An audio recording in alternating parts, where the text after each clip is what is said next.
जय हिंद साथियों, good morning. मैं आपका दोस्त अनुष्ट बिलास जैन स्वागत करता हूं आप सबका एसएलएच एकेडमी पर। डेली करंट अफेयर्स की क्लास में आप सबका स्वागत है।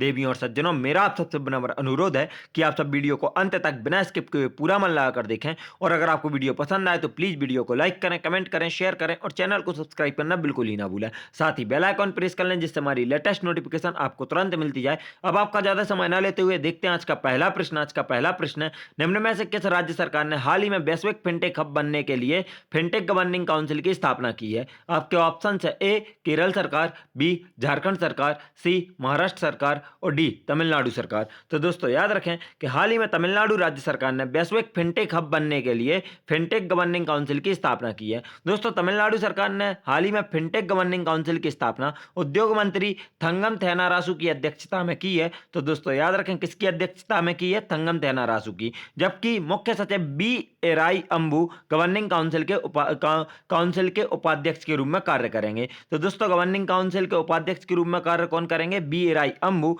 तथा गाइडेंस तमिलनाडु की प्रबंध निदेशक और सीईओ पूजा कुलकर्णी इस गवर्निंग काउंसिल की संयोजक होंगी। तो इस गवर्निंग काउंसिल की संयोजक कौन होंगी? पूजा कुलकर्णी। याद रखें इस परिषद की स्थापना की घोषणा निवेश सम्मेलन में फिनटेक नीति के लॉन्च की पृष्ठभूमि में की गई थी। दोस्तों नजर डालेंगे तमिलनाडु की तरफ, तो तमिलनाडु की राजधानी चेन्नई है। तमिलनाडु की स्थापना 26 जनवरी 1950 को हुई थी। यहाँ के वर्तमान राज्यपाल आर एन रवि तथा मुख्यमंत्री एम के स्टालिन है। दोस्तों तमिलनाडु को भी हम इतने ही शॉर्ट में ही देखेंगे क्योंकि आज बहुत सारी कंट्रीज और स्टेट्स के नाम है, तो किसी के बारे में भी एक्स्ट्रा इन्फॉर्मेशन नहीं होगी, नॉर्मल सी डिटेल्स होंगी। देखते हैं आज का अगला प्रश्न। आज का अगला प्रश्न है, हाल ही में किस देश ने ताइयुआन सैटेलाइट लॉन्च सेंटर से गाओफैन 1103 नामक एक नया उपग्रह लॉन्च किया है?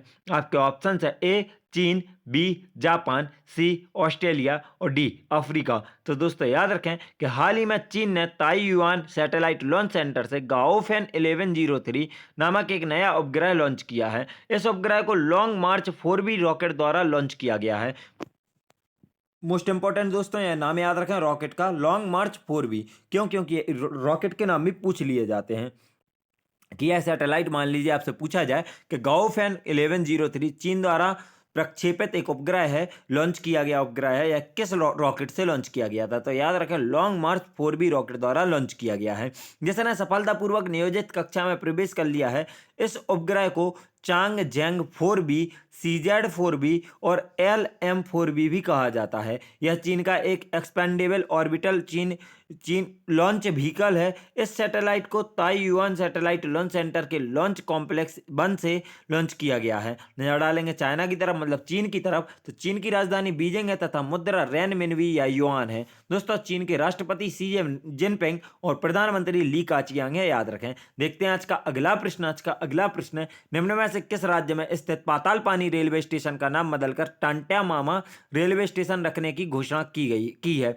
आपके ऑप्शन है ए उत्तर प्रदेश, बी मध्य प्रदेश, सी उत्तराखंड और डी गुजरात। तो दोस्तों याद रखें कि हाल ही में मध्य प्रदेश राज्य में स्थित पातालपानी रेलवे स्टेशन का नाम बदलकर टंट्या मामा रेलवे स्टेशन रखने की घोषणा की गई है। दोस्तों इंदौर में 53 करोड़ की लागत से बन रहे बस स्टैंड और पातालपानी रेलवे स्टेशन का नाम टंट्या मामा के नाम पर रखा जाएगा। यह railway station Indore Akola rail line पर पड़ने वाला एक छोटा सा स्टेशन है। इससे पहले भोपाल के हबीबगंज रेलवे स्टेशन का नाम बदलकर रानी कमलापति स्टेशन कर दिया गया है था। तो दोस्तों याद रखें बहुत अच्छे से, अगर आपसे पूछा जाए कि रानी कमलापति स्टेशन कहाँ स्थित है तो भोपाल में, और यह किसका नया नाम है तो हबीबगंज रेलवे स्टेशन का। और अगर आपसे पूछा जाए कि तांत्या मामा रेलवे स्टेशन कहाँ स्थित है तो यह इंदौर में स्थित है, और यह किसका नया नाम है तो पातालपानी रेलवे स्टेशन का नया नाम है। दोस्तों आगे देखें, अगर तो आपको बता दें कि जो बस स्टैंड बन रहा है इसका भी नाम इंदौर में बन रहे बस स्टैंड का नाम भी तात्या मामा बस स्टैंड रखा जाएगा। नजर डालें मध्य प्रदेश की तरफ, तो मध्य प्रदेश की राजधानी भोपाल है। यहाँ इसकी मध्य प्रदेश की स्थापना 1 नवंबर 1956 को हुई थी। मध्य प्रदेश के राज्यपाल वर्तमान में मंगूभाई छगनभाई पटेल तथा मुख्यमंत्री शिवराज सिंह चौहान है। दोस्तों मध्य प्रदेश के उपनाम बहुत अच्छे से ध्यान रखें आप लोग, सोया स्टेट, टाइगर स्टेट, और आपका एक आता है टाइगर स्टेट, सोया स्टेट के अलावा इसको नदियों का मायका भी कहा जाता है। याद रखें। देखते हैं आज का अगला प्रश्न। आज का अगला प्रश्न है, हाल ही में किसने पर्यटन के लिए ट्रेनों का तीसरा खंड भारत गौरव ट्रेन शुरू करने का ऐलान किया है? आपके ऑप्शन है ए पीयूष गोयल, बी राजनाथ सिंह, सी अश्विनी वैष्णव और डी हरदीप सिंह पुरी। तो दोस्तों याद रखें कि हाल ही में अश्विनी वैष्णव जो कि वर्तमान में भारत के रेल मंत्री हैं ने ट्रेनों का तीसरा खंड भारत गौरव ट्रेन शुरू करने का ऐलान किया है। भारतीय रेल मंत्री अश्विनी वैष्णव ने हाल ही में यात्री और माल ढुलाई खंड के बाद पर्यटन के लिए ट्रेनों का तीसरा खंड भारत गौरव ट्रेन शुरू करने का ऐलान किया है। यह ट्रेन भारत की संस्कृति विरासत को प्रदर्शित करने वाली थीम पर आधारित होंगी। रेल मंत्री अश्विनी वैष्णव ने इंडियन रेलवे के पैसेंजर और फ्रेट वर्टिकल के बाद टूरिज्म सेगमेंट का ऐलान किया है। इन ट्रेनों को निजी क्षेत्र के साथ आईआरसीटीसी दोनों द्वारा चलाया जा सकता है। ये नियमित ट्रेन नहीं होंगी जो समय सारणी पर चलाई जाएंगी। दोस्तों अब भारत गौरव ट्रेन का फंडा आपको अच्छे सीधे साफ शब्दों में समझा दूं तो रेलवे ने यह ऑफर रखा है कि रेलवे की पटरी को प्राइवेट सेक्टर वाले किराए पर लेकर अपनी निजी ट्रेन उस पर चला सकते हैं।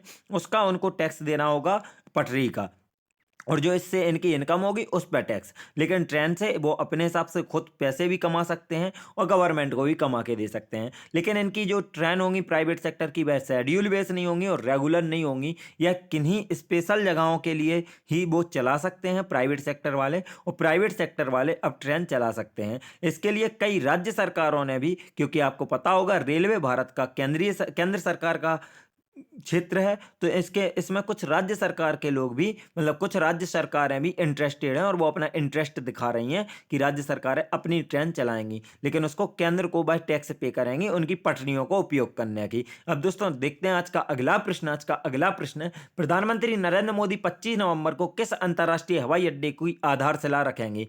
आपके ऑप्शन है ए कोच्चि अंतर्राष्ट्रीय हवाई अड्डे, बी अहमदाबाद अंतर्राष्ट्रीय हवाई अड्डे, सी पुणे अंतर्राष्ट्रीय हवाई अड्डे और डी नोएडा अंतर्राष्ट्रीय हवाई अड्डे। तो दोस्तों याद रखें प्रधानमंत्री नरेंद्र मोदी 25 नवंबर को नोएडा अंतर्राष्ट्रीय हवाई अड्डे की आधारशिला रखेंगे। दोस्तों इस एयरपोर्ट को एशिया का सबसे बड़ा एयरपोर्ट माना जा रहा है। एयरपोर्ट को सार्वजनिक निजी भागीदारी के तहत विकसित किया जा रहा है, मतलब गवर्नमेंट प्लस प्राइवेट सेक्टर दोनों मिलकर बना रहे हैं। यह एयरपोर्ट दिल्ली एनसीआर में बनने वाला दूसरा अंतर्राष्ट्रीय एयरपोर्ट होगा और इंदिरा गांधी अंतर्राष्ट्रीय एयरपोर्ट पर भीड़ भाड़ कम करने में मदद करेगा। तो दोस्तों दिल्ली एनसीआर में पहले से एक अंतर्राष्ट्रीय हवाई अड्डा है, कौन सा? इंदिरा गांधी अंतर्राष्ट्रीय एयरपोर्ट, जिस पर बहुत ज्यादा रश पड़ता है, मतलब लोड पड़ता है, तो उसको यह कम करने में सहायक होगा नोएडा अंतर्राष्ट्रीय हवाई अड्डा। दोस्तों इस साल 20 अक्टूबर को प्रधानमंत्री नरेंद्र मोदी ने उत्तर प्रदेश में कुशीनगर हवाई अड्डे का उद्घाटन किया था, जो राज्य का तीसरा अंतर्राष्ट्रीय हवाई अड्डा है।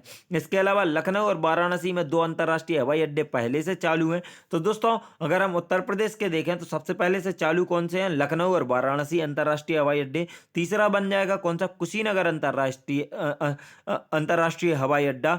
दोस्तों आगे देखें तो 2000 इसके बाद 2022 में अयोध्या हवाई अड्डे और 2024 में नोएडा हवाई अड्डे के खुलने के साथ उत्तर प्रदेश भारत का एकमात्र राज्य बन जाएगा जिसमें 5 अंतर्राष्ट्रीय हवाई अड्डे होंगे। यह सर्वाधिक हवाई अड्डों वाला राज्य बन जाएगा उत्तर प्रदेश 5 हवाई अड्डों के साथ, वो भी कब? 2024 में। कैसे दोस्तों? तीसरा हो जाएगा कुशीनगर, चौथा 2022 में अयोध्या और 5वां नोएडा 2024 में। याद रखें दोस्तों। देखते हैं आज का अगला प्रश्न। आज का अगला प्रश्न है, भारत के किस राज्य में वैज्ञानिकों के एक समूह ने इदमालकुकुड़ी कॉलोनी के वन क्षेत्र से एक नई पौधों की प्रजाति की पहचान की है? आपके ऑप्शन है ए गुजरात, बी केरल, बी उड़ीसा, सी केरल और डी मुंबई। तो दोस्तों याद रखें कि भारत के केरल राज्य में वैज्ञानिकों के एक समूह ने इदमालकुड़ी कॉलोनी के वन क्षेत्र से एक नए पौधे की प्रजाति की पहचान की है। केरल विश्वविद्यालय और Jawaharlal Nehru tropical botanical garden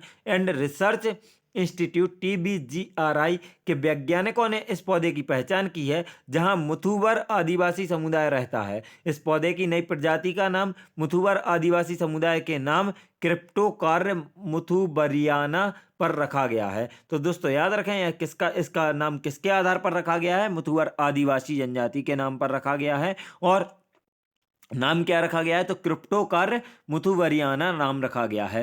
नजर लें केरल की तरफ, तो केरल की राजधानी तिरुवनंतपुरम तथा स्थापना 1 नवंबर 1956 को हुई थी। केरल के राज्यपाल आरिफ मोहम्मद खान और मुख्यमंत्री पिनाराई विजयन है। दोस्तों याद रखें केरल को कि यह भारत का सर्वाधिक शिक्षित राज्य है, साथ ही पॉजिटिव लिंगानुपात वाला राज्य है, मतलब जिसमें लड़कियों की संख्या लड़कों से ज्यादा है, ऐसा राज्य है। देखते हैं आज का अगला प्रश्न। आज का अगला प्रश्न है, इनमें से किस विश्वविद्यालय ने 70 17 क्षेत्रीय गैर सरकारी संगठनों के सहयोग से health care equity in urban India पर रिपोर्ट जारी की है। आपके ऑप्शन है ए दिल्ली विश्वविद्यालय, बी पंजाब विश्वविद्यालय, सी बंगलौर विश्वविद्यालय और डी अजीज प्रेमजी विश्वविद्यालय। तो दोस्तों याद रखें कि अजीम प्रेमजी विश्वविद्यालय ने 17 क्षेत्रीय गैर सरकारी संगठनों के सहयोग से health care equity in urban India पर रिपोर्ट जारी की है, जिसमें देश के शहरों में स्वास्थ्य कमजोरियों और असमानताओं की पड़ताल को दर्शाया गया है। इस रिपोर्ट के मुताबिक शहरी क्षेत्रों में रहने वाले लगभग 30% लोग गरीब हैं। यह स्वास्थ्य सुविधाओं की उपलब्धता, पहुंच और लागत के साथ साथ अगले दशक में भविष्य की सुरक्षा सेवाओं में संभावनाओं की भी पड़ताल करता है। तो दोस्तों इसमें मुख्य भूमिका किसने निभाई है इस रिपोर्ट को जारी करवाने में? तो अजीम प्रेमजी विश्वविद्यालय में, जिसने 17 क्षेत्रीय गैर सरकारी संगठनों का सहयोग लिया है, लेकिन मुख्य भूमिका किसकी है? अजीम प्रेमजी विश्वविद्यालय की। देखते हैं आज का अगला प्रश्न। आज का अगला प्रश्न है, निम्न में से किस राज्य के बालासोर जिले को देश का सर्वश्रेष्ठ समुद्री जिला पुरस्कार दिया गया है? आपके ऑप्शन है ए ओडिशा, बी महाराष्ट्र, सी झारखंड और डी गुजरात। तो दोस्तों याद रखें कि हाल ही में उड़ीसा राज्य के बालासोर जिले को देश का सर्वश्रेष्ठ समुद्री जिला पुरस्कार दिया गया है। दोस्तों केंद्रीय मत्स्य पालन, पशुपालन और डेयरी मंत्री पुरुषोत्तम रूपाला ने भुवनेश्वर में पुरस्कारों की घोषणा की। बहुत अच्छे से याद रखें दोस्तों, पूरे पुरस्कार कहाँ वितरित किए गए? भुवनेश्वर में। मत्स्य विभाग द्वारा आंध्र प्रदेश को देश में सर्वश्रेष्ठ समुद्री राज्य का नाम दिया गया है। उड़ीसा राज्य देश में चौथा सबसे बड़ा मछली उत्पादक राज्य है। बहुत अच्छे से याद रखें दोस्तों, उड़ीसा राज्य देश में कौन सा चौथा सबसे बड़ा मछली उत्पादक राज्य है। 2020-21 के दौरान इसने 8.73 लाख मीट्रिक टन मछली का उत्पादन किया गया है। इस राज्य में मछली की भारी मांग है। दोस्तों अब हम अन्य पुरस्कार भी देखेंगे, जैसे सर्वश्रेष्ठ समुद्री जिले का दिया गया, तो सर्वश्रेष्ठ समुद्री राज्य का आंध्र प्रदेश को दिया गया। ऐसे अन्य पुरस्कार भी हैं, तो अन्य पुरस्कार देखेंगे दोस्तों। सबसे पहले शीर्ष राज्य देखेंगे, तो सर्वश्रेष्ठ समुद्री राज्य आंध्र प्रदेश, सर्वश्रेष्ठ अंतर्देशीय राज्य तेलंगाना और सर्वश्रेष्ठ पहाड़ी और उत्तर पूर्व राज्य त्रिपुरा। दोस्तों आगे जिले देखें, तो सर्वश्रेष्ठ समुद्री जिला उड़ीसा में बालासुर, सर्वश्रेष्ठ अंतर्देशीय जिला मध्य प्रदेश में बालाघाट और सर्वश्रेष्ठ बेस्ट हिली और एनआई जिला असम में बंगाई गांव। दोस्तों आखिरी देखें अगर आगे, तो उड़ीसा की तरफ नजर डालेंगे अब, तो उड़ीसा की राजधानी भुवनेश्वर है। इसको टेंपल सिटी ऑफ इंडिया भी कहा जाता है। उड़ीसा की स्थापना 1 अप्रैल 1936 को हो गई थी। यहाँ के राज्यपाल वर्तमान में प्रोफेसर गणेश लाल तथा मुख्यमंत्री नवीन पटनायक हैं। देखते हैं आज का अगला प्रश्न। आज का अगला प्रश्न है, नासा का लेजर संचार रिले प्रदर्शन LCRD किस तारीख को लॉन्च किया जाएगा? आपके ऑप्शन है ए 14 दिसंबर 2021, बी 4 जनवरी 2022, सी 4 दिसंबर 2021 और डी 24 दिसंबर 2021। तो दोस्तों याद रखें कि नासा का लेजर संचार रिले प्रदर्शन 4 दिसंबर 2021 को लॉन्च किया जाएगा। दोस्तों इसे रक्षा विभाग द्वारा Space Test Program Satellite 6 STPS-8 mission के दौरान यूनाइटेड लॉन्च अलायंस एटलस भी रॉकेट पर अंतरिक्ष में लॉन्च किया जाएगा। इस मिशन को फ्लोरिडा के cap Canaveral space force station से लॉन्च किया जाएगा। यह आर्टेमिस मानव युक्त चंद्रमा लैंडिंग मिशन को लाभान्वित करेगा, जिसे वर्ष 2025 में लॉन्च किया जाना है। इस लेजर मिशन की योजना को वर्ष 2011 में मंजूरी दी गई थी और इसकी लॉन्चिंग कब है? तो 4 दिसंबर 2021 को याद रखें। नजर डालें नासा की तरफ, तो नासा के वर्तमान में प्रशासक बिल नेल्सन है, जो कि यहाँ के 14वें प्रशासक हैं।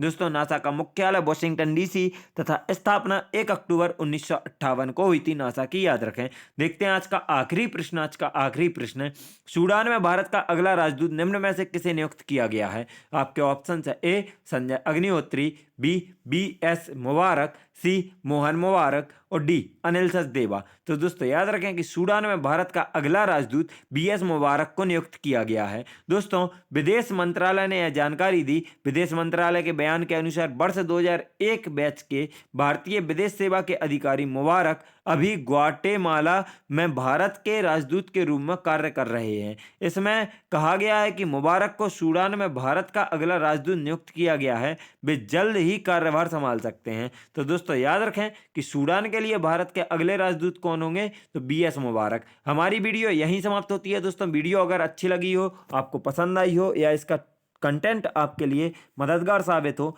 तो प्लीज़ वीडियो को अच्छे से शेयर करें दोस्तों, और सब तक शेयर करें, क्योंकि आपका सपोर्ट ही मुझे सक्सेस दिला सकता है। वीडियो को अंत तक देखने के लिए आप सभी का धन्यवाद। अगर आप सब हमसे फेसबुक, इंस्टाग्राम या टेलीग्राम पर जुड़ना चाहते हैं तो आप हमें डिस्क्रिप्शन बॉक्स से लिंक द्वारा फॉलो कर सकते हैं, और अगर आपको इस क्लास की पीडीएफ चाहिए तो आप हमारे टेलीग्राम चैनल एसएलएच एकेडमी को ज्वाइन कर सकते हैं। वीडियो को अंत तक देखने के लिए एक बार फिर से धन्यवाद। जय हिंद, जय भारत, आपका दिन मंगलमय हो।